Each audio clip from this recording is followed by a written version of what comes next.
We're gonna bring out my favorite Ron impression here. Yeah, we're. Let me get the voice right. Now, that's it for the bitter end. And nothing exploded in my bedroom tonight. No fires, no water fires. Everything's very kosher, if you could say that.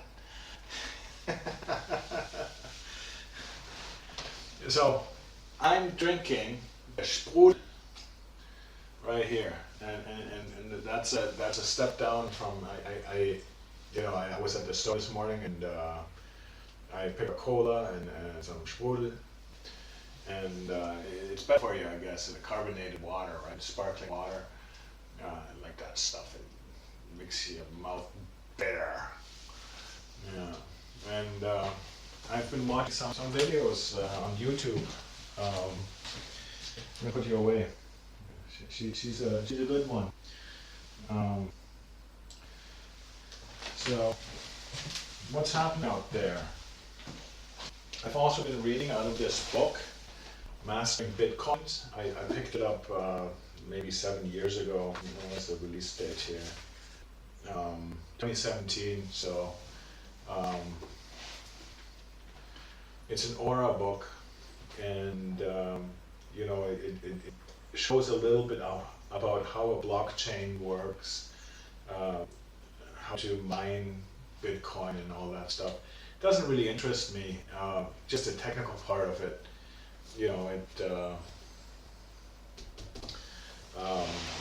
How can it be abused, or what's the security around it? It basically concerns your money, and that's what interests me. I never made the step to Bitcoins. I don't have Bitcoins. Never ever gift me any Bitcoins because I don't really believe in Bitcoins. But so I'll never be mining Bitcoins ever. Well, I'll never say never, but it's not on my agenda to mine Bitcoins. What have I been doing lately? As you can see, in this direction, there's a monitor, and I'm watching YouTube that way. I have a little netbook here for controlling it, and I've been working on a program to basically control the cursor, the X11 cursor on the remote, and I have the client done. I just need to work on the plugin driver, of which I got the source code for, and I just need to modify it to accept UDP packets, and then I'll be able to control the click cursor and click and such things from here without getting up. It's a lazier solution, but it really, I'm clicking through so many videos, and basically I can also interpret it with the remote. I got a forward-looking infrared module that basically is to this universal remote. That only works for shorts though, because the commands are kind of like weird. It acts like a keyboard basically, and what I'll be doing eventually is plugging it into here and interpreting it, and so that can, the keys get interpreted for moving the cursor around and such. And OK button would then be, the click. That's what I have planned, and hopefully it'll be done by this week so that I can enjoy it for the last 2 weeks that I have internet. I'll be going offline again. I'll go unplugged again, and I'll have my home LAN working, basically off stuff that I collected, right? And I'll miss you. After September, I'll be offline. So September 4th or so, I'll be offline, and only on weekends. Maybe I'll upload some videos though when I do go over to my parents' house, and we'll keep that alive then, kind of. The the next time I want internet is most likely going to be November, December, so Sagittarius season. Um, we'll see how that goes. Um, and it's a money thing. The access point, or it's not an access. I turned the access point off. The router basically LTE based on using it. You get billed per usage per month. So if I use for a month, I get one bill, and then I have to save again to use it again. Um, the, um, the cell phone, this little cell phone doesn't have drivers, so I have some code to mess with it. I don't know if I'll get it done, but it has 500 megabytes data, and I'd like to use that for checking emails at least, right? It would be good. So that's on the agenda for the next 3 weeks. Yesterday I had unrelated technical stuff, or 2 days ago I had a sort of like a psychiatric evaluation for a court date to determine whether I'm able to stand trial. And basically it's about nonsense. It's a nonsense, charge. I'll probably, everybody's going to walk away, most likely, thinking we're disadvantaged on this because it's such nonsense. It's not even worth the court, and depending on the outcome, I'll be countersuing. We'll see. I have some information that I was ripped off on an electricity bill, and we'll be presenting that.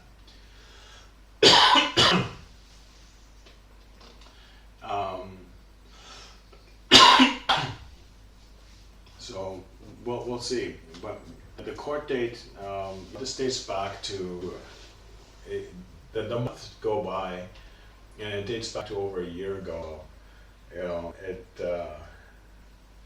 And they keep changing their story, adding more stuff and more stuff. Like my police report on the charge is incomplete. They added stuff in the interrogation that I had on my. So that's interesting. Okay. But it's basically us. It's me, myself versus a few people, and it's their word against mine and their law.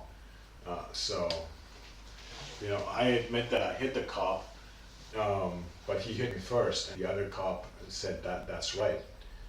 That's correct. It was a reflex. So in retrospect, I should have hit him harder, right? So since I got charged anyways, I should have really pounded him. But I could have gotten shot.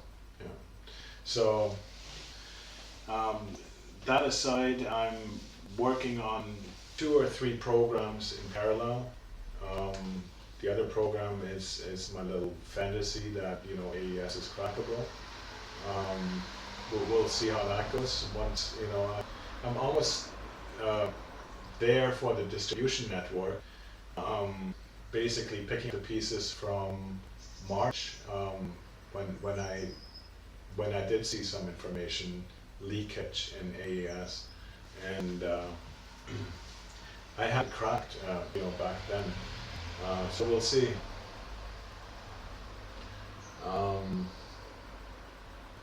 What else can we do here?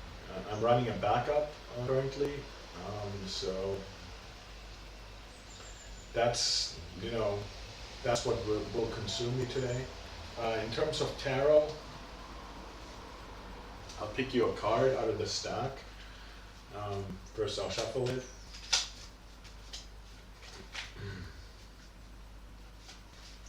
I'm not the best shuffler in the world, but dealt from the from the Peter's hand. So let's pick one. The Aeon. The Aeon card comes up. This is the third time this week that the Aeon card came up. So make up your mind around that. It basically is your conscience and your internal mind. If I can find you an explanation here. On the Thoth Tarot, It's in German, but you know, I cleaned up my desk, as you can see, but I threw it all in a box, and now you know things are not that accessible anymore. But I'll finally clean it. You know, it appears a lot cleaner. You might. Well, it's picking up again, but underneath the tabletop there was a lot of stuff. I couldn't find it. so I'll read you something instead out of Dan Brown's Digital Fortress here. And before I do anything, I want to shuffle these cards because the devil works in reverse, as you understand.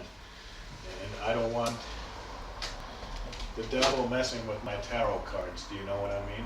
So,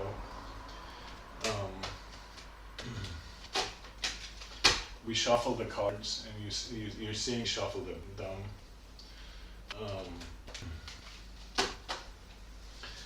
So, the Aeon card. Well, we can check it out online, I guess, what it means.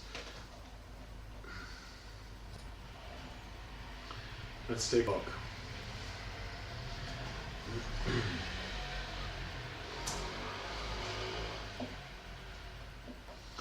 We'll ask what. No. We'll ask Google. Let's see what Google says. What does the Aeon card represent in tarot? Basically, we said it's the moon, right? But to get a more qualified solution, it says the Aeon card, Roman numerals 20, okay, in tarot is the Thoth Tarot equivalent of the traditional Judgment card, okay? It represents a massive cosmic shift and an end of an old era, a profound spiritual awakening and the transition into a brand new cycle of personal evolution and freedom. So, well, I do hope that, challenges do arise in me having to chase, judicial things and psychiatric evaluations and such things. It felt like an interrogation, basically. They wanted to know my life and asked a whole bunch of questions, and meeting an honest person gave them everything. So, sure, I left out some things that I later corrected when she summed it up, but basically, that's that. She wanted to know stuff like, what happened in your childhood, how loving were your parents, was there ever any fights and stuff like that, any violence, and, basically very, I'm 50 years old. How loving were my parents, So we'll pick you on another chapter here. Chapter 81 we have.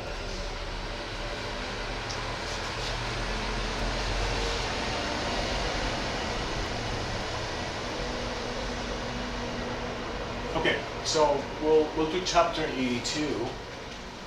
This is a negative in my system. It could be a prime dime in other people's system, a 10.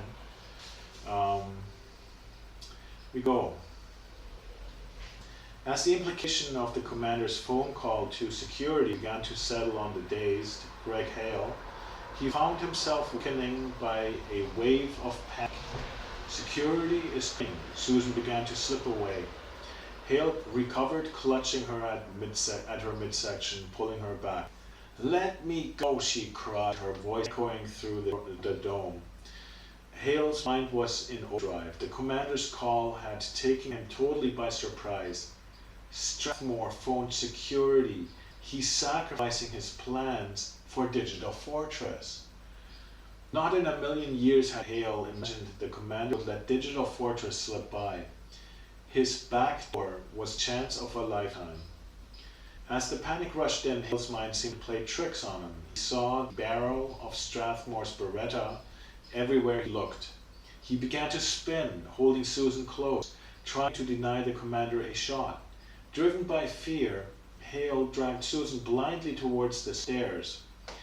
In 5 minutes, the lights would come on, the doors would open, and the SWAT team would pour in. "You're hurting me," Susan joked. She gasped for breath as she stumbled through Hale's desperate pirouettes. Hale considered letting her go and making a mad dash for Strathmore's elevator, but it was suicide.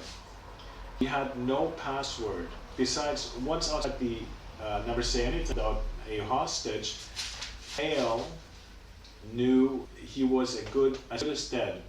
Not even his Lotus would outrun a fleet of Never Say Anything helicopters. "Susan is the only thing that will keep Strathmore from blowing me off the road." "Susan," Hale blurted, dragging her towards the stairs. "Come with me. I swear I won't hurt you." As Susan fought him, Hale realized he had new problems.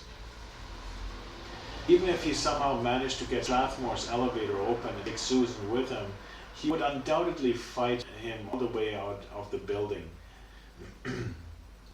Hale knew full well that Strathmore's elevator made only one stop, the underground highway, a restricted labyrinth of underground access tunnels through which the Never Say Anything power brokers moved in secrecy. Hale had no intention of ending up lost in the basement corridors of the Never Say Anything with a struggling hostage. It was a death trap. Even if he got out, he realized he had no gun. How would he get Susan across the parking lot? How would he drive? It was the voice of one of Hale's marine military strategy professors that gave him his answer. "Force a hand," the voice warned, "and it will fight you. But convince a mind to think as you want to think, and you have an ally."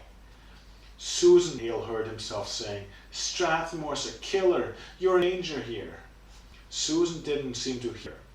Hale knew it was an absurd angle anyway. Strathmore would never hurt Susan, and she knew it.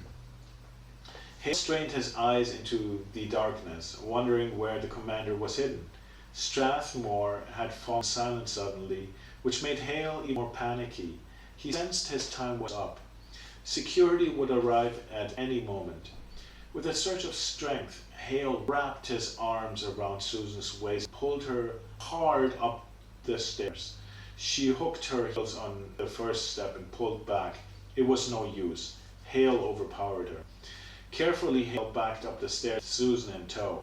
Pushing her up might have been easier, but landing at the top was illuminated from Strathmore's computer monitors. If Susan went first, Strathmore would have a clear shot at Hale's back. Pulling Susan behind him, Hale had a human shield between himself and the crypto floor. About a third of the way up, Hale sensed movement at the bottom of the stairs. "Strathmore's making his move." "Don't try it, Commander," he hissed. "You'll only get her killed." Hale waited, but there was only silence. He listened closely. Nothing. The bottom of the stairs was still. Was he imagining things? It didn't matter. Strathmore would never risk a shot with Susan in the way. But as Hale backed up the stairs, dragging Susan behind him, something unexpected happened. There was a faint thud on the landing behind him. Hale stopped, adrenaline surging. Had Strathmore slipped upstairs? Instinct told him Strathmore was at the bottom of the stairs. But then suddenly, it happened again, louder this time. A distinct step on the upper landing. In terror, Hale realized his mistake. "Strathmore's on the landing behind me. He has a clear shot of my back." In desperation, he spun Susan back to his uphill side and started retreating backwards down the steps. As he reached the bottom step, he stared wildly up at the landing and yelled, "Back off, Commander! Back off or I'll break her!"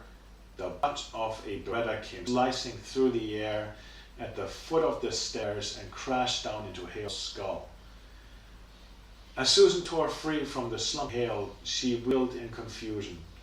Strathmore grabbed her and reeled her in, cradling her shaking body. "Shh," he soothed. "It's me. You're okay." Susan was trembling. "Commander," she gasped, disoriented. I thought you were upstairs. I heard." "You know," he whispered. "You heard me toss my loafers up onto the landing." Susan found herself laughing and crying at the same time. The commander had just saved her life, standing there in the darkness. Susan felt an overwhelming sense of relief. It was not, however, without guilt. Security was coming. She had foolishly let Hale grab her, and he had used her against Strathmore. Susan knew the commander had paid a huge price to save her. "I'm sorry," she said. "What for?" "Your plans for Digital Fortress. They're ruined." Strathmore shook his head. "Not at all." But what about security? They'll be here any minute. We won't have time to..." "Security's not coming, Susan. We've all the time in the world." Susan was lost. "Not coming? But you phoned..." Strathmore chuckled. "Oldest trick in the book. I faked the call." So that's chapter 82. Every show I do, there's a little bit of Digital Fortress by Dan Brown. So, if that excites you, I've read this thing 3 times. The first 2 times it put me to sleep every time I read it. So, okay, my tailbone's acting up.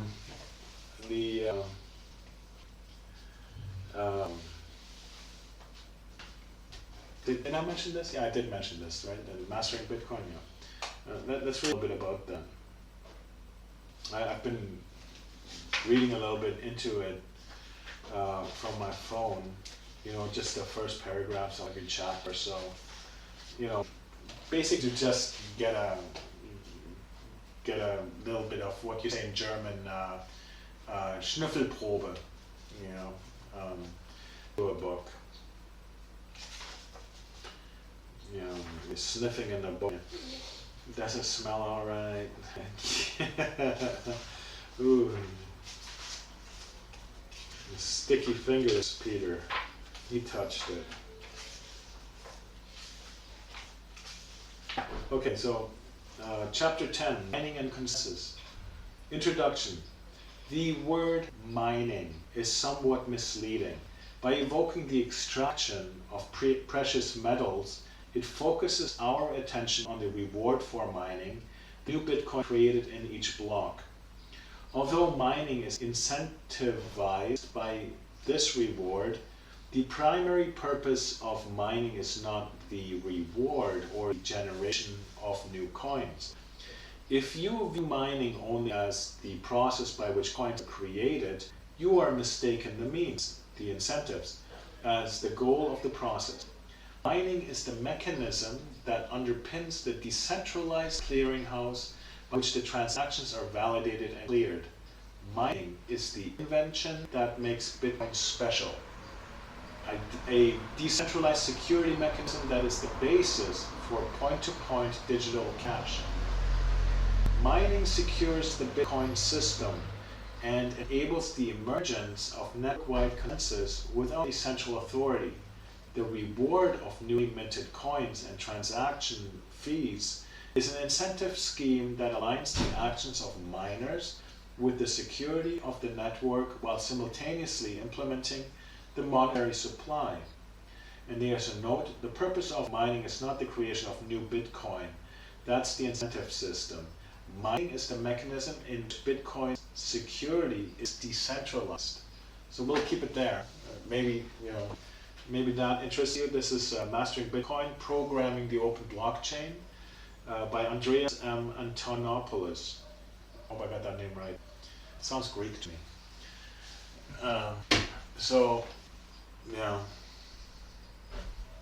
But he seems to be American, so of Greek descent. What else can we do to, you know, give you something? I have here a book of flags. Okay, pick a random one. We got Equatorial Guinea, and it is basically green, white, and red with a one of those pyramids in blue on the side. Back in 1982, when this was printed,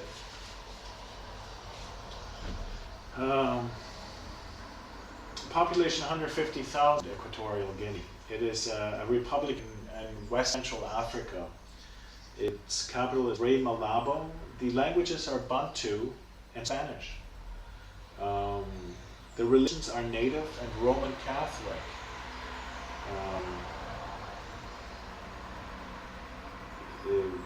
The flag adopted in 1968, the green represents the nation's natural resources, blue is for the sea, white is for peace, red is for independence. Blue is for the sea. Yeah. So it's not landlocked. It is actually, if Equatorial Guinea, then it must be you know, on the equator. Most likely near Cameroon, I think. You know, Cameroon is English and French, I think. So, yeah. Big shout outs to somebody, a YouTube personality who originated from there. I think of her name.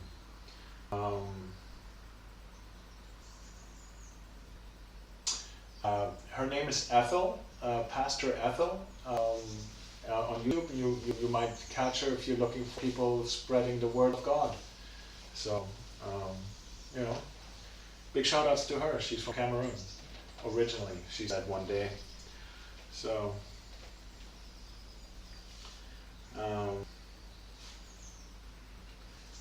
what else can we do here? I think that's it. Just an update, and we'll see you in the future. And remember, I picked 3 Aeon cards this week, so judgment cards, right? Try being judged 24/7, you know, every day, every single second, for a greater part of your life. And I imagine with these AI companions that, you know, it may only get worse. Okay. Talk to you later. Bye.